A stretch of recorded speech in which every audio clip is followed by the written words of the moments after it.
Un parterre d'experts qui ont dans leur viseur le foncier, l'une des clés du développement aux enjeux à caractère transversal. Ici, la question est associée à l'évaluation environnementale, thème central de ce colloque international. Thème qui nous a été inspiré par la mise en œuvre de grands projets dans notre pays. Et lors de la mise en œuvre de ces grands projets, nous avons constaté qu'il y avait des problèmes fonciers, qu'il y avait des problèmes de déplacement de populations qui occupaient des zones de manière anarchique et qu'il fallait mettre un peu plus d'ordre dans ces fonciers-là. Ensemble, le colloque devrait nous permettre de comprendre le rôle des questions foncières et leur mode de régulation dans les domaines de l'évaluation environnementale, dans le domaine de la gestion de l'environnement d'une manière générale.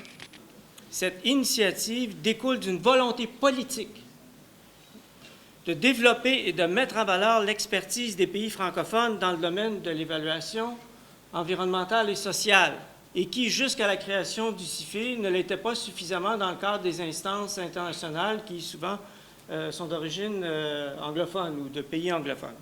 La fin de cette rencontre de 72 heures sera le début d'un autre programme.